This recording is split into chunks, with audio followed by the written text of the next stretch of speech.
Beleza, então vamos estudar, Davi. Vamos fazer uma introdução sobre o livro, o Evangelho de João, mas hoje eu quero fazer uma introdução com você sobre os evangelhos, a razão de existir dos evangelhos. Então, vou abrir aqui o nosso quadro com o nosso conteúdo, para o pessoal acompanhar, né? Legal. Por que nós temos 4 evangelhos? É uma boa pergunta. É uma boa pergunta. Eu sei que tem ali Mateus, Lucas, Marcos e João. Eu sei que cada um deles trata de um assunto diferente, tem uma perspectiva diferente sobre Jesus, né? Tem os evangelhos sinóticos. Então, a primeira coisa que a gente tem que aprender é que os evangelhos, né, Mateus, Marcos, Lucas e João, eles têm muitas coisas em comum. Muitas coisas em comum. Primeiro, porque eles tratam dos mesmos períodos da história. E segundo, porque eles dão ênfase a Jesus, ao seu ministério. Só vou pedir para você abaixar o seu volume aí, Davi, que está dando eco aqui para mim. Tá, peraí. Beleza. E segundo, porque eles acabam falando da história de Jesus, do que ele realizou. Então, principalmente em Mateus, Marcos e Lucas, que são os 3 primeiros evangelhos que nós chamamos de evangelhos sinóticos. E essa palavra sinótico significa que tem um só olhar, né? Uma só visão. Encaram a história a partir de uma mesma visão, de um mesmo olhar. Por isso tem esse nome sinótico. Além desses 3, a gente tem o Evangelho de João, que vai apresentar a história a partir de um novo olhar. E o nosso estudo bíblico, a partir de hoje, aqui, às quintas-feiras, é sobre o Evangelho de João. Beleza? Mas a primeira coisa é essa. As histórias são em comum, né? A vida, a obra, o ministério, a morte e a ressurreição de Jesus. Tranquilo, Davi? Show. Agora, mesmo assim, Sim. Você tem lacunas, né? Você tem lacunas. Por exemplo, depois dos 12 anos, quando Jesus completa 12 anos, depois desse período, você não tem mais nada sobre ele. Nada. Nada mais é dito até 30 anos de idade. Então, ficou um gap aí, né, de 20, com um gap aí de 18 anos, que a gente não sabe o que aconteceu. O que será que Jesus fez dos 12 aos 18 anos? Será que ele foi no Starbucks? Para nós cristãos, o que a Bíblia não registra, o que a Bíblia não diz, não é assunto central. E a partir desse ponto, eu quero dizer aqui na nossa aula que o assunto central das Escrituras, da Bíblia, de Gênesis a Apocalipse, é o plano redentor, é a vinda do Messias e a obra de Deus. Então, a Bíblia não tem a preocupação de apontar esses detalhes, de falar de histórias paralelas, de apontar aspectos que não estão relacionados a esse plano redentor. Então, no texto bíblico, não importa o que aconteceu com Jesus entre os 12 e os 30 anos. Então, isso é uma lacuna que não está lá. Além disso, Davi, durante o ministério de Jesus, depois dos 30 anos, os registros também são fragmentos. Você não tem registros completos. Você não tem o registro inteiro, a agenda diária de Jesus, cada minuto, cada segundo. Você não tem isso. Você tem recortes da história. O próprio Evangelho de João, que é o evangelho que nós vamos abordar aqui, ele conta histórias que os outros evangelhos não contam. E João, no final do livro, ele vai dizer uma coisa impressionante. Ele vai dizer o seguinte: se nós fôssemos escrever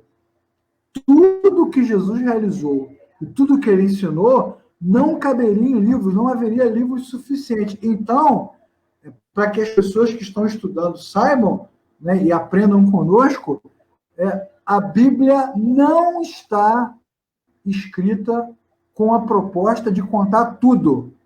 Ela não vem para contar tudo. Ela só vem para contar aquilo que Deus queria que a gente soubesse.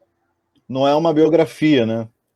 Isso, não é uma biografia. Ainda que o conteúdo bíblico seja biográfico, só que ele não é uma biografia completa, né? Não tem essa Sim. proposta.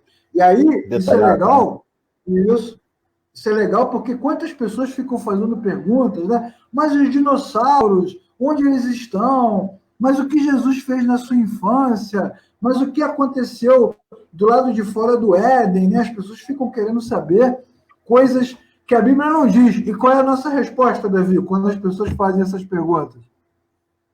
A gente só fala do que a Bíblia fala.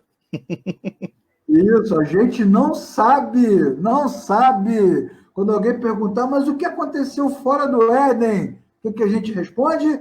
Não sei. O que aconteceu com os dinossauros? Não sei. O que Jesus fez dos 12 aos 18? Não sei, não sei, porque não importa. E é uma frase genuína, né? É uma frase simples, honesta, porque as pessoas também querem achar que a Bíblia tem resposta para todos os questionamentos, né? Ah, pô, mas acharam fóssil de dinossauro. Pô, a Bíblia não fala de dinossauro. Não fala. E aí, o que você tem a dizer sobre isso? Nada. Não é nada. Exatamente, exatamente. Até alguém já me perguntou, alguém não, alguns, né? Alguém já me perguntaram várias vezes, mas os dinossauros, eles existiram? Aí você responde, ué, e aquele osso que tem lá no museu? De onde os caras tiraram? É claro que eles existiram, lógico, mas a Bíblia não fala deles. Também não fala de um monte de outras coisas. Não fala de vários países, de várias civilizações, não tem nada lá. E também não fala desse período entre a infância e o ministério de Jesus. Então a gente não está preocupado com isso. Nem está preocupado também em saber o que ele fazia nas horas vagas, né, na hora de relax. Será que ele acessava o YouTube? Será que ele assistia o Netflix? Será que Jesus ouvia Spotify? Nós não sabemos. Nós não sabemos. Bom, mas aí a outra pergunta. Se os evangelhos não são biográficos de forma completa, o que eles são de fato? Qual é o papel dos evangelhos, né? De fato. Bom, primeiro lugar, os evangelhos são livros inspirados. Nós que somos cristãos, né, nós cremos que os evangelhos são inspirados, porque a palavra de Deus para nós, cristãos evangélicos, protestantes evangélicos, para nós a palavra de Deus é inspirável, infalível, inerrante. E é óbvio que quando a gente está falando disso, a gente não está falando da tradução, né? Porque a tradução pode ter falhas. Também não está falando da versão. Tem versão bíblica que é melhor do que a outra. A gente está falando de quê? Da mensagem. A mensagem bíblica é inspirada. É bom ressaltar, aqueles que estão assistindo, que existem falácias aí que dizem que a Bíblia contém a palavra de Deus. E não que a Bíblia é a palavra de Deus. Nós não acreditamos nisso. O que o Leclerc está dizendo aí é que toda a Bíblia ela é inspirada pelo Espírito Santo aos autores de cada livro.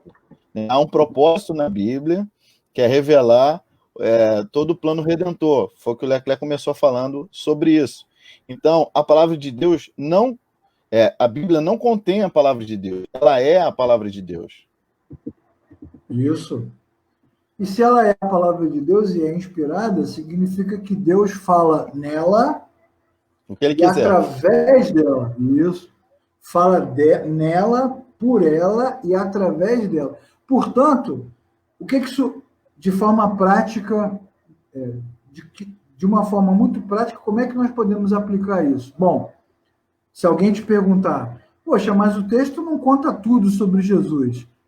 Aí você vai dizer o quê? Ele não conta tudo, mas conta aquilo que Deus queria que a gente soubesse. Sim. O Deus não fala todos os detalhes sobre a história. Verdade.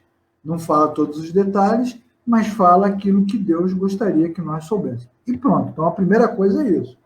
Nós não estamos atrás de um escrito super perfeito, rico em detalhes, nós estamos simplesmente crendo. E a relação com as escrituras, ela é uma relação de fé. O cristianismo ele é cognitivo, né? Você pensa, mas antes de pensar, você tem que crer. Então tem que crer que a Bíblia é a palavra de Deus. Esse é o primeiro ponto que a gente tem que considerar. O segundo ponto que a gente tem que considerar é que os livros da Bíblia, cada um deles, eles foram incluídos com propósitos específicos. Esse é outro ponto importante também, né? Eles têm, assim, autores do seu tempo e tem um público para o qual eles são destinados. É muito importante você que está assistindo essa aula aqui comigo e com o Davi, saber uma coisa que eu vou te dizer agora que vai deixar você alucinar. Se você estiver em pé, senta aí para você não cair. A Bíblia não foi escrita para nós. Caraca, Davi, não foi. A Bíblia chegou à nossa mão, mas cada livro da Bíblia foi escrito para um público diferente, que não somos nós, né? Então, por exemplo, a carta do apóstolo Paulo aos Romanos foi escrita para quem? Para a gente? Aqui no Brasil? Não, foi escrita para quem, Davi?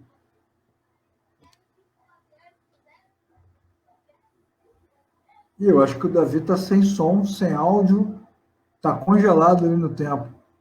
Voltei. Voltou? A Deu carta aos alguma zica Romanos, aqui. a carta aos Romanos foi escrita para quem, Davi? Para os A carta aos Romanos? Para os Romanos, pô. Os romanos, pô, não foi para os brasileiros, né? Não foi para os latinos-americanos. A Sim. carta aos hebreus foi escrita para os hebreus.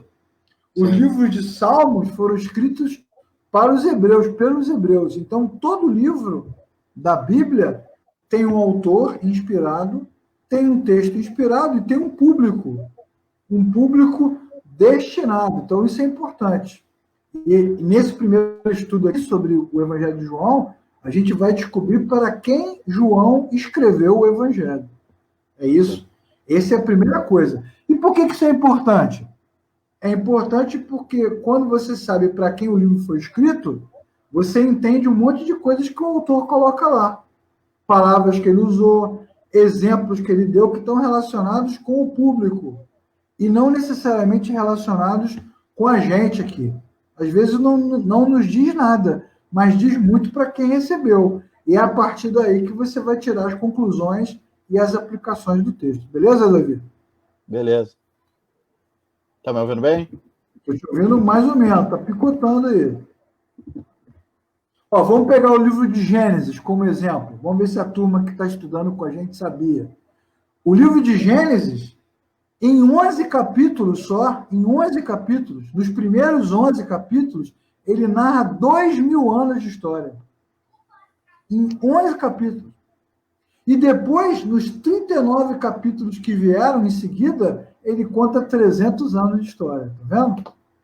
Então, você vê claramente que o livro de Gênesis não tem como objetivo principal contar a história com precisão, né, contar detalhes da história, informar tudo o que aconteceu na história. Não tem esse objetivo. Ele tem um objetivo muito simples, que é mostrar como Deus criou o homem, como a humanidade foi formada, como a criatura se desconectou do Criador e como Deus foi se reconectando através do plano redentor. É esse o conteúdo do livro de Gênesis, mas ele não tem como objetivo mostrar tudo, falar de tudo, contar tudo, revelar tudo, até porque 2.000 anos de história não cabe em 11 capítulos. Cabe, Davi? Não cabe. Não cabe de jeito nenhum. Melhorou o som? Troquei o fone aqui. Melhorou um pouquinho. Quantas pessoas vão para o texto, né, Davi, esperando encontrar todas as respostas, como se o livro de Gênesis contasse tudo o que aconteceu do início? É claro que não conta, ele conta uma parte. Qual parte que ele conta? A parte que interessa a Deus nos contar. Quantas coisas Deus nunca nos contou, né? Sim. Uma vez uma pessoa me falou assim, tu soube lá que tem uma diferença do Gênesis 1 para o Gênesis 2? Eu falei, é mesmo, rapaz? É. Lá conta a história de Lilith, a primeira esposa de Adão. Eu falei, é mesmo, rapaz? Tava vendo no Discovery Channel. Eu falei, tá. Ou seja, totalmente, as pessoas preferem acreditar, né, nos estudiosos em relação ao texto, que não diz isso, não está falando nada ali sobre isso, mas eles pegam as culturas, né, e tentam fazer links. Aí eu falei, é mesmo, rapaz? Eu falei, cara, se preocupa com o que tem de importante no Gênesis, não do que não tem. Isso. Não, e uma outra coisa que é interessante, dentro disso que você falou agora, é que aquilo que não está na Bíblia, às vezes, chama mais atenção dos cristãos do que aquilo que está. Eles ficam Sim. mais curiosos, ficam mais atentos, né? Chegar alguém numa igreja qualquer, pegar o microfone, hoje eu vou contar para vocês o que Deus me revelou. Fica todo mundo ali, caraca, Deus revelou! Isso fica aquela turma que canta. Aí você vai, não, irmãos, hoje eu vou só fazer um estudo simples aqui. Puxa, mas que chato, que saco, né? Mas que coisa monótona, né? As pessoas se preocupam mais com aquilo que a Bíblia não diz do que com aquilo que a Bíblia diz. E isso que você falou, Davi, é tão importante por uma razão muito simples. Aqueles que realmente nasceram de novo, aqueles que realmente amam o Senhor, eles amam a palavra de Deus. Sim, sim. E uma das coisas que você falou aí é porque as pessoas esquecem que a Bíblia, né, é a palavra do Senhor revelada. E ficam mais preocupadas com a revelação vinda de alguém, né, de um profeta, alguém que disse que tem uma revelação nova, quando a maior revelação já é a palavra de Deus, e realmente a gente que busca a Deus, né, que serve ao Senhor, a gente se apaixona pela palavra de Deus, Isso. que é revelada. Pois é, o Salmo 19 fala sobre isso, né? A lei do Senhor é perfeita e refrigera a alma. Salmo 119 também diz isso, né? Escondi a tua palavra no meu coração, lâmpada para os meus pés é a tua palavra. A palavra de Deus é alimento, é água. O crente que realmente nasceu de novo, que teve um encontro com Cristo, ele ama a palavra de Deus. Mas se sacia, né? Oi, não te ouvi, tá falhando. E se sacia, né? Ele se sente satisfeito com a palavra de Deus. Qualquer coisa que falarem que é a mais não tem credibilidade ou não é atrativo, porque ele já se sustentou na palavra de Deus. Pois é. Eu estou dando o exemplo de Gênesis para que você que está nos assistindo saiba, né, com esse exemplo, que não há nenhuma intenção na Bíblia, nenhuma intenção da parte de Deus de nos contar tudo. A intenção de Deus é que a gente conheça o seu plano redentor. Então, esse mesmo olhar que eu tenho para Gênesis é o olhar que eu tenho que ter para o livro de João, para o livro de Mateus, para o livro de Marcos. Eles não querem me contar tudo sobre Cristo. Eles querem me contar aquilo que eles querem que a gente saiba. E de quem foi essa decisão de ter 4 evangelhos? Foi do Espírito Santo, poxa. Sim. Não foi do exegeta, do intérprete, do autor, do editor da CPAD, do editor da Mundo Cristão, da Vida Nova, nada disso. Quem decidiu isso foi o Espírito Santo, que entendeu, ao inspirar os autores, que os 4 evangelhos juntos, eles se completam.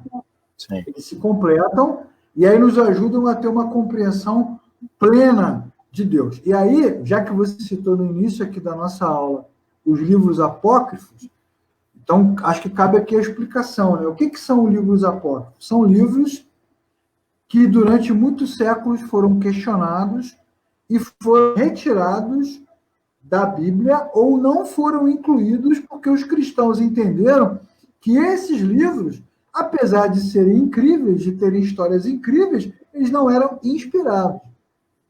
E aí vem uma diferença muito grande entre inspirado e não inspirado, porque o livro que você compra na livraria, o livro que você compra de teologia, o livro que você compra o comentário, ele é um livro muito legal, muito bem escrito, mas ele não é inspirado, porque o conceito bíblico de inspiração significa que foi o Espírito Santo que inspirou, que soprou na mente do autor o conteúdo da Bíblia. Sim. Por isso que a gente não tem muitos desses livros na Bíblia dos cristãos. Tem um comentário aqui do Roberto, nessas pseudas revelações ao longo da história conduziram milhares de seguidores ao suicídio coletivo. Verdade, Roberto, crises enormes, né?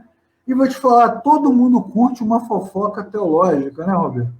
Não, fulano falou que no texto tal, né? Eu me lembro que uma vez encontraram fragmentos do Evangelho segundo Judas, Evangelho segundo não sei quem, aí fica todo mundo comentando, como se aquilo trouxesse uma informação que não tem na Nova. Bíblia, mas uma informação que vai desvendar um segredo. Para nós que somos cristãos, tudo que tem na Bíblia está na Bíblia, porque o Espírito Santo assim decidiu, e isso para nós é mais do que suficiente. Sim.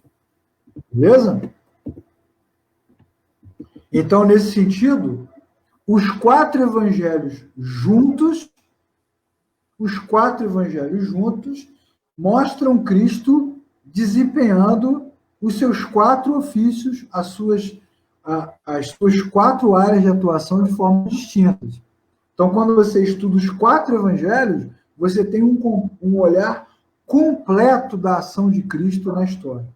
Por isso que é importante, você que está nos assistindo, ler a Bíblia. Se você não leu a Bíblia toda ainda, tudo bem, vamos te dar um desconto. Se você não leu os evangelhos, você tem que chorar muito essa noite. Eu e o Davi vamos fazer uma oração aqui no final para você ter insônia, para você ter cólicas e ficar a noite toda pedindo perdão. Ah, Deus, eu não li os evangelhos. Porque eu te pergunto, Davi Cavalcante, responda para mim. Como é que um cristão vai conhecer a Cristo se ele não leu os evangelhos? Como? Rapaz, nem psicografando, hein? Se você é cristão há 1 ano, 2 anos, 10 anos, meses, e não leu os evangelhos, como é que você conhece Jesus?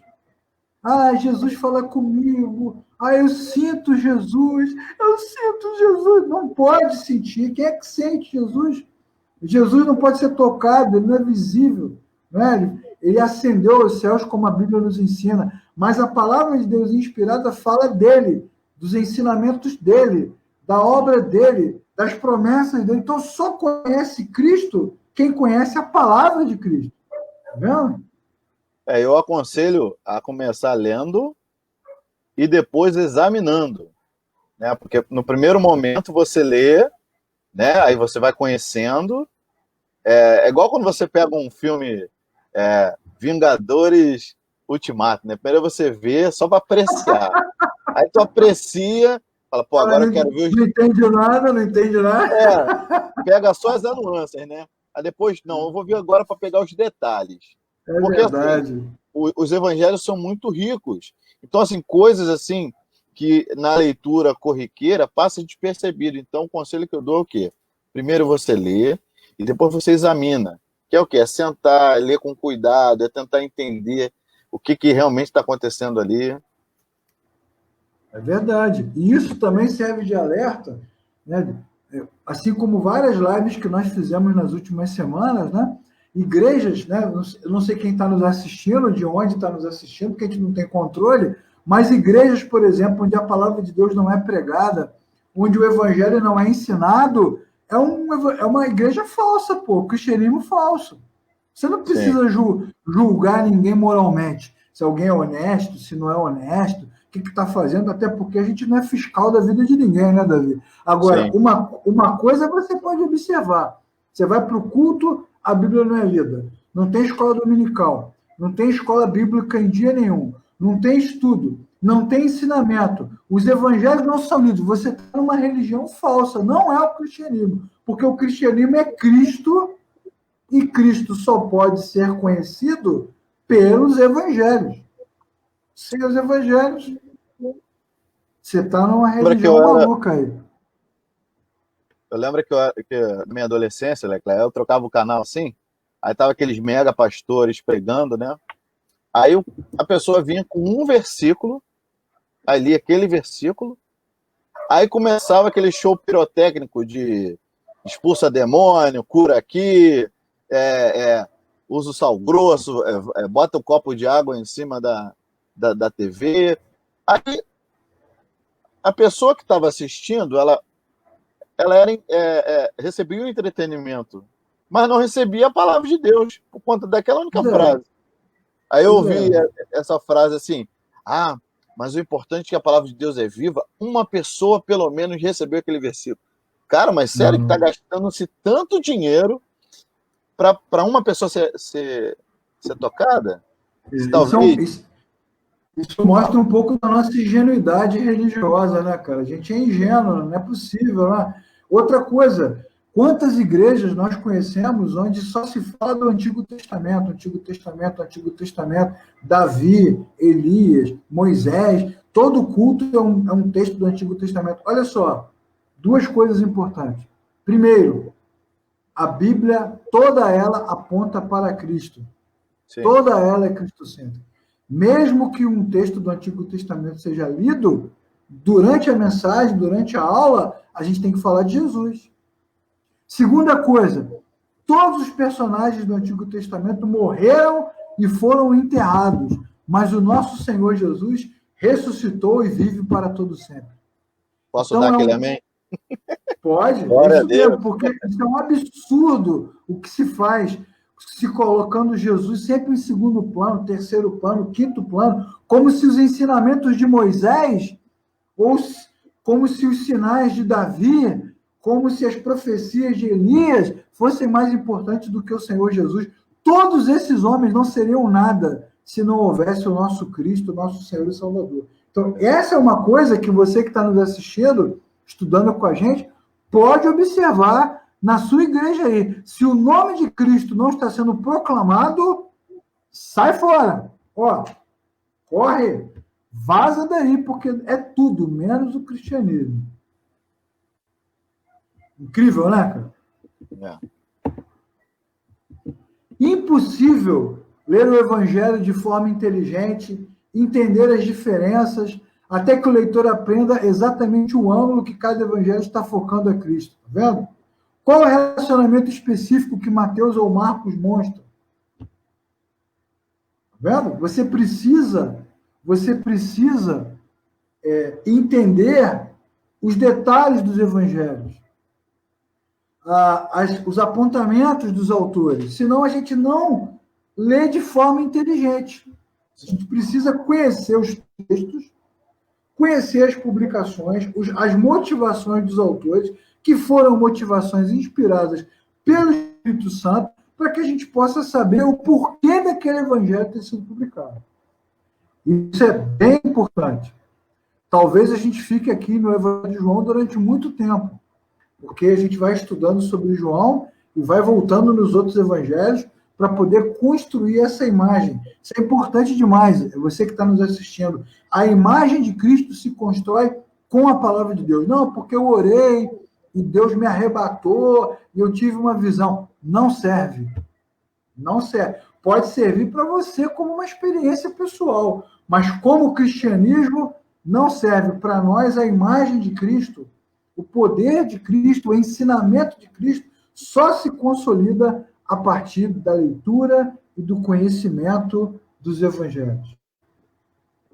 Tem uma pessoa que escreveu aqui, minha irmã se converteu assistindo um determinado pregador na televisão. Olha, Terena que escreveu aqui, muita gente se converteu a Cristo em outras denominações, muita gente se converteu a Cristo no cinema, muita gente se converteu a Cristo em lugares assim, os lugares mais inadequados.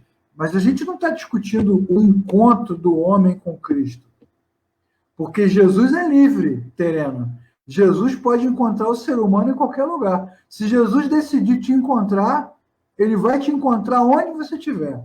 Vendo televisão, no cinema, na rua, no campo de futebol, no shopping. Ele vai ao teu encontro. Agora, comunidades de fé onde o evangelho não é pregado, elas não estão proclamando a Cristo. São duas coisas diferentes. Uma coisa é como Cristo se movimenta. Outra coisa é o nosso trabalho na proclamação do Evangelho. Sim. Né, Davi? As pessoas confundem isso, né? Confundem. Vou contar um testemunho rapidinho. Né? Uma vez, eu devia ter uns 20 anos mais ou menos, eu estava em Copacabana, ali na Praia do Flamengo, ali, acho que era, não, perdão, em Copacabana mesmo, onde tem os fogos, né? Aí eu frequentava uma determinada igreja que tinha um projeto missionário lá de levar o evangelho ali naquela data ali, né? Onde muitos vão jogar oferenda ou estão ali mesmo para assistir os fogos. E num determinado momento chegou um bêbado até mim Ele falou, você tá aqui vai falar de Jesus, você quem é Jesus? Aí eu comecei a explicar para ele quem era Jesus. E aquele homem, naquele momento ali, se arrependeu, chorou ali, pediu oração, confessou a Cristo com o seu próprio lábio, e eu tenho certeza que ele foi alcançado por Cristo. Mas, para isso, né, alguém precisou ler os evangelhos para explicar para esse homem. Eu não poderia chegar ali e falar assim, Jesus é uma luz, Jesus é alguma coisa que você vai sentir no seu coração, porque não é uma experiência sentimental. A pessoa precisa entender a história de Jesus. Né? E somente Isso. a palavra de Deus, os evangelhos, traz essa revelação de como eu posso explicar para você quem é Jesus. Eu li, estudei, então vou te explicar como é. Agora, todo o trabalho de conversão é do Espírito Santo. Isso. Mas não ache você que o Espírito Santo vai agir, né? Você falando assim, eu não entendo dos evangelhos não, nem abro a Bíblia. Mas eu sei que Jesus é legal, Jesus é uma vibe. Não é por aí. Olha, Davi, vou pegar a tua fala. O Espírito Santo é livre, né? Pode até ser que o Espírito Santo fale ao coração do homem, mesmo com a nossa compreensão errada. Tem aqui o pessoal escrevendo aqui, ó. O Alexandre disse assim, uma irmã em nossa comunidade conheceu o Senhor no baile funk. O outro escreveu aqui, achei, ó, tem um amigo que alcançou a Cristo no centro espírita. Então, na verdade, o baile funk, o centro espírita e esse programa de televisão, nenhum deles exaltam a Cristo, mas Cristo se fez conhecer sozinho. Então, esse é um entendimento que nós precisamos ter. Cristo não depende de nós para se fazer conhecer. Esse é um ponto. Então, Jesus pode falar com a pessoa em qualquer lugar. Olha só, Maria Bernadette, está viva, Bernadette, voltando aqui aos estudos de quinta. Seja bem-vinda, Bernadette. Legal, saudade de você. Bernadette frequentou a oficina da palavra em Niterói durante muitos anos. Então, Davi, Cristo é livre. Cristo é livre. Ele pode falar com qualquer pessoa, mas isso não nos exime do dever de pregar a Cristo. O problema é que muitas vezes a gente fala de tudo, menos de Cristo. Menos de Cristo. Verdade. Então, se a gente fala de uma transformação moral, né? A gente fala dos dogmas, fala do que pode e não pode, e acha que isso é pregar a Cristo, né? Isso. E se a gente tem uma igreja que se diz cristã, está numa igreja que se diz cristã e a gente não pega Cristo, a pergunta que eu faço é: para que a gente serve? Verdade. Então, eu estava vendo. Se a gente... Estava vendo um documentário, né, que passava lá assim no Nordeste, né? E o Nordeste, ele por si só é bastante cristão, né? Numa inclinação mais católica e tal. Aí tinha uma senhora sentada reclamando da procissão, porque na procissão estavam exaltando o menino Jesus, só que estava numa data que era de outro santo. Então, assim, as pessoas têm esse equívoco por conta da religião. Cristo, ele é autossuficiente, ele está acima de todos. Né? Então, não tem assim que comparar Cristo a outras pessoas, né, que foram importantes na Bíblia. Cristo é o nosso Senhor. Cristo é o Senhor, Cristo é o Senhor. E o Evangelho precisa ser pregado. E é uma coisa que a gente falou aqui, e eu vou continuar falando durante todo o nosso estudo, toda quinta-feira. As comunidades de fé precisam falar de Cristo, falar menos de outras coisas. A gente pode até ler os textos do Antigo Testamento, não tem problema, mas em algum momento a gente precisa apontar para Cristo. Sim. Bom, voltando aqui ao nosso estudo, né, porque a gente já está indo aí para 45 minutos de aula, nem parece, né, Davi? Rapidinho. O Evangelho de Mateus, por exemplo, que é o primeiro evangelho do Novo Testamento, neste livro, Cristo é apresentado como o rei dos judeus, o filho de Davi. Então, todo o livro, todo o evangelho foi escrito com esse objetivo, para que o leitor saiba que Jesus é o rei dos judeus, prometido aos judeus, descendente direto de Davi, que tem o direito ao trono de Davi. Tudo que está escrito ali foi escrito para isso. Então, Mateus tinha um público quando escreveu. Ele escreveu para os judeus, para que eles entendessem quem Cristo é. Aqui a Maria Bernadette está falando de conversão, às vezes, nas situações mais variadas. É só um start. É verdade, Bernadette. A partir daí precisamos compreender. É verdade. Como compreenderão se não há quem ensine, não é verdade? Como que vão compreender se não há quem pregue? Exatamente, exatamente. Bom, então quando você lê o livro de Mateus, Mateus está nos mostrando que Jesus é o Messias prometido de Israel. E isso explica por quê. O livro começa com a genealogia de Jesus, ok? Começa assim, né? Mateus capítulo 1 começa com essa genealogia. Também explica a menção que o capítulo, logo no início, faz dos sábios, né? Dos magos do Oriente, que chegaram perguntando quem era o rei dos judeus. Por que Mateus colocou essa história aí? Por que ele citou os magos? Para a gente saber que a ênfase que ele está dando é essa, que Jesus é o rei dos judeus. Não foi à toa que ele botou. Não foi um negócio que ele lembrou. Ih, lembrei de uma história aqui, peraí. Não, não foi isso. Foi de propósito. Foi de propósito que ele colocou lá. E também, quando a gente lê o Sermão do Monte, né, nos capítulos 5, 6 e 7, o que está acontecendo no Sermão do Monte? Bem-aventurados, bem-aventurados. O que é aquilo? Aquilo é o rei dizendo como é o reino dele, tá vendo? Bem-aventurados os pacificadores, porque deles será o reino. Bem-aventurado. Então, ele é o rei anunciado, que está agora falando do seu reino. E aquilo também é de propósito. Mateus escreveu aquilo ali, uma das passagens mais belas do Novo Testamento, né?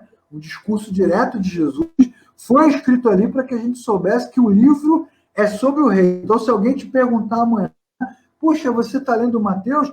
Mateus fala de quê? Aí você vai responder o quê, Davi? E Mateus fala sobre Jesus, o Messias, o rei dos judeus, e tem todo esse enfoque, porque ele está ensinando para os judeus quem é a pessoa de Cristo, contexto ali, para que eles entendessem. Isso, ele é o rei, tá vendo? Ele é rei por direito, porque ele é descendente de Davi, ele é rei numa linhagem sucessória. E ele é o rei dos reis, o rei de Deus, o rei de tudo. Isso é muito legal, tá vendo? Então, ele é o escolhido, né? Isso, separado por Deus. Beleza. Agora vamos ver o Evangelho de Marcos. Olha como entender o assunto dos evangelhos é importante para a gente não sair por aí falando bobagem, né, Davi?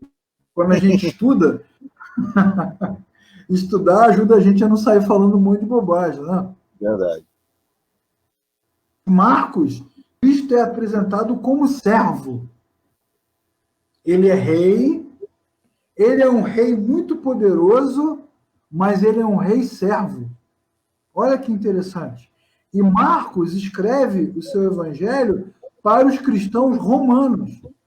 Sim. Para mostrar o quê? Que, ao contrário dos imperadores de Roma, soberbos, autossuficientes, arrogantes, ao contrário dos reis humanos, que se acham e querem ser deuses, o rei eterno, que é Deus, se humilha e quer ser homem. É o contrário do que o homem faz. Porque todo ser humano quer ser Deus, né, cara? Quer ser rei, quer mandar. E o rei dos reis quer servir. Tá vendo? Isso é um assunto central do livro de Marcos. Em Marcos 10, 45, por exemplo, Cristo é apresentado, né? Não se diz nada da sua vida pregressa. Nada. E todos os milagres de Jesus são milagres para o serviço, ele servindo as pessoas. Olha que interessante, tá vendo? É um texto todo montado para que você entenda isso, ok?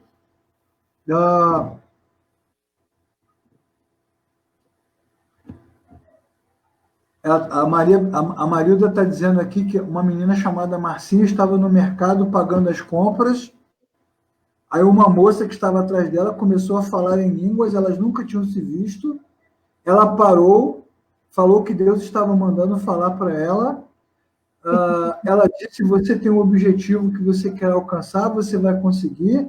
Ele me falou que você será uma grande profissional. Eu não acreditei, tá vendo? Então, isso que ela está contando aqui, essa história, tem a ver realmente com essas experiências, né, religiosas e não religiosas, que não agregam nada, né, Marilda? Deixa a pessoa mais confusa, né? Deixa a pessoa mais perdida do que encontrada, né? E vamos pegar esse exemplo que a Marilda deu, que é um exemplo muito comum nas igrejas, né? Principalmente nas igrejas de movimento pentecostal, pessoas se levantar, falar com uma linguagem estranha, profetizar, mostrar poder, mostrar autoridade. Deus está falando. E o livro de Marcos mostra Deus humilde, servo. Tem alguma coisa muito errada com a nossa religião, não é, Davi? Sim. Não, e a Bíblia mesmo fala que a religião verdadeira é a cuidar dos órfãos e das viúvas, né? Então, a religião verdadeira. Está escrito onde, Davi? Vale agora uma passagem para a Estrada do Menã. Eu tenho TDAH, cara. Não força assim, não. Eu não sabia que fala. Pois é, a Bíblia fala, né? O Evangelho de Tiago fala sobre isso. Que, na verdade, a gente fala Evangelho de Tiago, porque, para muita gente, o livro de Tiago, a Epístola de Tiago, podia ser considerado um outro evangelho, né? Um evangelho prático. Outros autores chamam Tiago de o Provérbios do Novo Testamento. Porque ele fala disso, né? De uma religião prática, uma religião que serve. Não serve para mim, né? Serve para o outro. Vamos ver Lucas agora. Olha só o Evangelho de Lucas. Em Lucas, Cristo é apresentado como homem, o Deus encarnado. É bem legal isso aí, porque quando o Evangelho começa, a Bíblia vai dizer que Jesus tem pai, tem mãe, né? Conta aquela historinha de José e Maria procurando lugar, né? Procurando lugar para poder se hospedar, para ter o bebê. Fala da manjedoura, fala da noite do nascimento. Então mostra bem essa coisa da humanidade de Cristo, tá vendo? Todo o texto ele é escrito. E Lucas também narra o Evangelho, como ele também narra o livro de Atos dos Apóstolos. Ele é um cara muito detalhista, né? Ele diz, né, que ele escreveu os textos para poder pegar assim, depoimentos. Lucas entrevistou pessoas. A Bíblia diz que Lucas conversou com as pessoas. Então, a história de Jesus é construída a partir de depoimentos, ou seja, Jesus era gente, tinha pai, tinha mãe, tinha endereço, tinha casa, tinha vizinho, tinha irmãos, exatamente. É uma coisa humana, não é essa coisa desconectada da realidade, né? É uma coisa humanizada, muito legal. E isso mostra a razão, porque a genealogia de Lucas, diferentemente da genealogia de Mateus, ela conta a história de Jesus até Adão. Mateus conta a história de Jesus até Davi. E a genealogia... E Lucas usa muito esse termo referente sendo Jesus, né? O filho do homem, né? Isso, filho do homem veio procurar salvar o que havia se perdido, né? Então, assim, trazendo realmente essa humanidade, porque Jesus ele era tanto Deus quanto homem, né? Ele não era metade Deus, metade homem, como a visão dos gregos, né? Não, Deus era 100% homem e 100% Deus. Por isso que o que Leclerc está dizendo aí em relação à importância que Lucas dá em explicar a humanidade de Jesus, né? Jesus tinha fome, Jesus teve sede, Jesus estava com sono. Aqui no próprio texto aqui que a gente está destacando, nesse slide, Lucas muitas vezes narra Jesus em oração. Sim. O que identifica Cristo conosco. Ele ora. E nos dando exemplo também, né? Isso, nos dando exemplo. Ele sente a necessidade do fortalecimento divino, né?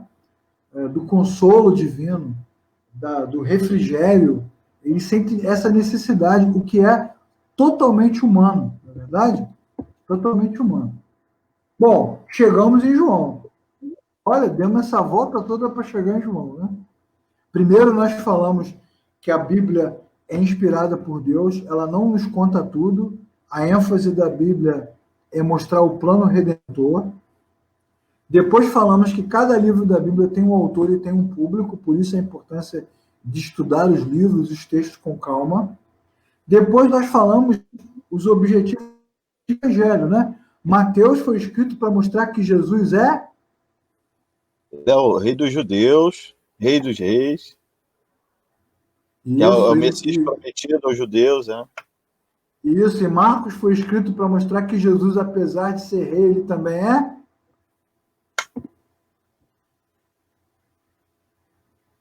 Oi? Deus? E, não, Marcos foi escrito para mostrar que Jesus também é servo, né? Servo Ele é meu. Deus, isso, ele é um Deus que serve. Exatamente, isso. E Lucas foi escrito para mostrar que, além de Deus e além de servo, ele também é? Ele também é um ser humano. Isso, homem. E aí João vem para fechar essa construção da imagem de Cristo, né, como rei, como servo e como homem. João vem para dizer que Cristo ele é Deus. Já começa assim a epístola, o Evangelho de João, já começa assim. No princípio era o Verbo, e o Verbo estava com Deus, e o Verbo era Deus. Sem ele, nada do que se foi feito se fez. Ele estava desde o princípio na criação. Então você vê que o Evangelho já começa chutando o pau da barraca, né, cara? Metendo o pé na porta. Não vem com conversinha, não. Ele é homem, ele é servo, ele é rei, ele tem família, ele era carpinteiro, mas ele é Deus. Ele é o Deus vivo, o Deus encarnado. E aí João vai dizer, o Verbo virou gente e habitou entre nós, e vimos a sua glória, a glória do unigênito do Pai. Tá vendo? Então, isso é muito legal como os textos se completam quando você lê. Não, e examinando os evangelhos que você consegue realmente perceber essa diferenciação do que você falou, né? Do que o autor está dizendo para o público que tá ouvindo, né? Então, isso. Se você ler por ler, você vai ler, talvez na sua cabeça, a mesma história. Ah, poxa, eu acabei de ler isso em Mateus, mas, estou lendo em Lucas agora, estou lendo em Marco agora. A mesma coisa, só que tem a ênfase diferente, o público é diferente, o autor é diferente, e isso traz a que você falou, um vai se completando com o outro. Isso. O Alexandre perguntou aqui, ó, Lucas e João foram escritos para qual público? Boa pergunta, Alexandre. Então, Mateus foi escrito para os judeus, Marcos foi escrito para os romanos, Lucas foi escrito para os gregos, porque até o Davi falou aqui para a gente que os gregos tinham essa dificuldade, né? Na cultura grega, né? Nessa dicotomia do pensamento grego, ou você é Deus ou você é homem, é impossível, né? Para o grego isso não poderia acontecer, até o Davi falou aqui. Então Lucas escreve para os gregos para dizer que o Deus encarnado é Deus homem. E João, que é o último autor e o último evangelho, ele escreve já no ano 60, ano 70 depois de Cristo, numa época onde se espalhava uma doutrina grega que a gente chama de gnosticismo. Sim. Dizendo que era impossível você juntar a natureza humana com a natureza divina. E aí o que João vai dizer? Que Jesus é Deus. Então ele escreve, Alexandre, para as igrejas da Ásia, para as igrejas da Europa, para os cristãos que estavam sendo bombardeados pela cultura greco-romana. João, então, levanta esse discurso. E é João que vai usar essas expressões. O unigênito do Pai, o Cordeiro de Deus, a luz do mundo. Todas essas expressões são ditas para dizer que Jesus é divino. E é legal também, né, Davi, que as histórias que João conta são diferentes das histórias de Lucas, Marcos e Mateus. Sim. Então, por exemplo, quem pode transformar água em vinho? Tem que ser uma divindade, né, cara? Já começa assim, né? O livro de João já começa bombando, né? Quem pode dizer que o homem precisa nascer de novo? É a conversa de Jesus com Nicodemos. Quem pode falar da água da vida é a conversa de Jesus com a mulher samaritana. Sim. Quem pode fazer um camarada que estava há 38 anos lá caído se levantar é a conversa de Jesus lá nos tanques de Betesda. João capítulo 5. Então, cada capítulo de João, cada texto de João vai dando ênfase até chegar ao momento mais sublime, né? O momento mais sublime, que é o momento da sua morte e ressurreição, a sua glória. Os textos vão dando ênfase à sua divindade. Nos textos de João, ele lê mentes. É sinistro, né? Por que está pensando assim? Ele deixa os caras tudo bolados, né, Davi? Assim, por que você está pensando isso? Ele é mente, ele sonda corações. É muito bacana. Ele diz para a mulher samaritana, no capítulo 4, você não tem marido. Falei, como é que você sabe? Tá vendo? Ela fica em crise com ele, porque ele é Deus. Só Deus é onipresente, onipotente e onisciente. Só Deus é onipotente para transformar água em vinho e ressuscitar morte. Só Deus é onipresente para estar aqui e lá ao mesmo tempo. Só Deus é onisciente para saber o que a gente pensa. Então, João vai montando o texto a partir dessas concepções. Respondendo para o Alexandre também, em relação ao livro de Lucas, se você ler o livro de Lucas e logo depois do livro de Lucas você lê o livro de Atos, você vai perceber que Lucas, ele está fazendo, como o Leclerc já falou, ele está contando uma história, né? Ele faz o papel de historiador ali, ele relata fato atrás de fato, que ele está contando para um amigo dele. Ele manda uma carta para um amigo dele e depois ele fala, conforme a primeira carta que eu te mandei, né, que aí ele fala em Atos, né? Então, assim, é claro que a Bíblia é para nós, né? Chegou até nós, né? Mas o intuito de Lucas talvez nem fosse alcançar as pessoas, né? Foi simplesmente passar esse evangelho para esse amigo e olha aonde chegou, né? É verdade, é verdade. Então, você já sabe que está nos assistindo, que a partir de hoje nós vamos estudar o Evangelho de João. E a nossa ênfase durante esse estudo de João, além de fazer os links com os outros evangelhos e com o restante da Bíblia, a nossa ênfase é para que você saiba, você que está nos estudando, que o Cristo que nós pregamos, na Verdade e Graça, ou em qualquer outro lugar, é Deus. Não é um herói da história, como alguns querem mostrar, não é um ativista político, né, Davi? Como alguns querem mostrar, né? Não é ONG, né? O cristianismo não é ONG, é uma divindade, é Deus, o Deus Todo-Poderoso. E é sobre isso que nós vamos falar toda quinta-feira. Só dar um acréscimo, Leclerc falou aí que João veio para quebrar um pouco o gnosticismo que estava havendo sobre uma forte pressão desses ensinamentos errados sobre os cristãos da época. Eles queriam ensinar que Jesus era igual às outras divindades, que ele estava no mesmo páreo, né? E futuramente, se a gente tiver aqui o avanço dos estudos para Colossenses, você vai perceber que o autor de Colossenses, né, ele coloca Jesus num local onde nenhuma outra entidade, nenhum outro ser iluminado, nenhum outro Deus com Deus minúsculo consegue alcançar. Esse é o nosso Senhor a quem servimos. É verdade. Poxa, mas para chegar em Colossenses vai ter que ter muita aula online, né, Davi? Mas vamos que vamos. Vamos que vamos. Então, se você quer estudar João, quer aprender mais, então você siga a gente aqui toda quinta-feira, às 8h30 da noite, certo, Davi? Certo. Quinta é dia de escola bíblica. Então, já quero motivar você a em casa hoje, porque provavelmente você está em casa, né? Se você estiver dirigindo, desliga essa porcaria agora, em nome de Jesus. Não faz isso, não. Mas se você estiver em casa, leia o livro de João essa semana, né? Vai lendo. E domingo, se você tiver oportunidade e quiser nos visitar, nós estaremos ali em Campo Grande. Onde mesmo, Davi? Na Avenida Marechal Dantas Barreto, número 209, na Rua do Córrego, atrás do estacionamento do West Shop. Nós estaremos domingo lá, eu e o Davi, a partir das 18h30, e nós vamos falar neste domingo e a partir dos próximos domingos sobre o livro de João. Às quintas-feiras nós estamos estudando o livro e aos domingos nós vamos aplicar os textos para a nossa vida de uma forma muito prática. Então, você que está nos assistindo aí é nosso convidado, mas se você vai a outro lugar, não tem problema. O importante é que onde você esteja, somente Cristo seja glorificado.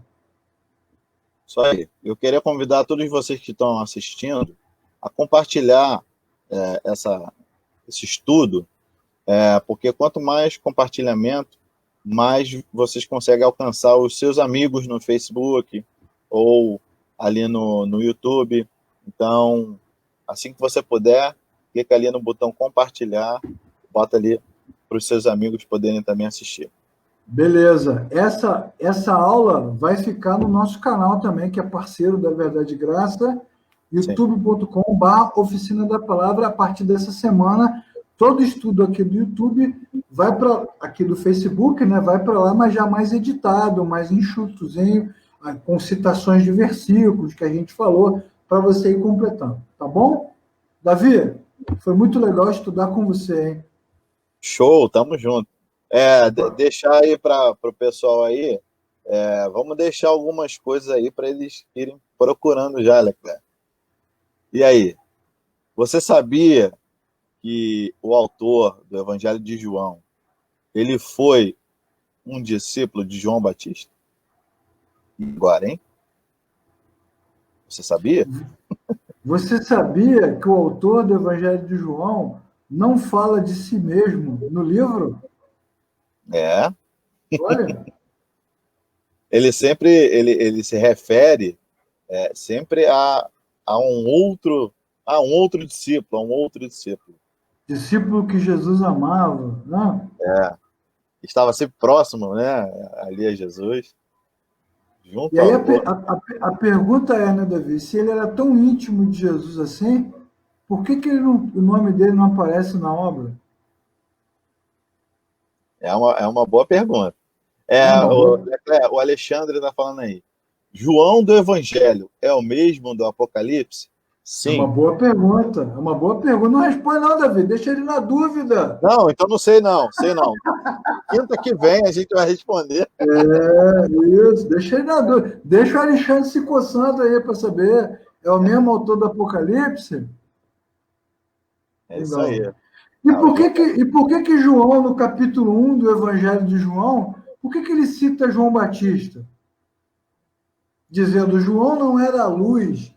Esquisito, né? Acho que rola uma treta aí no capítulo 1, hein, Davi? Então, eu e Davi convidamos você para a próxima quinta.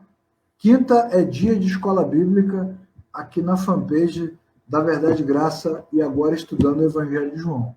Obrigado.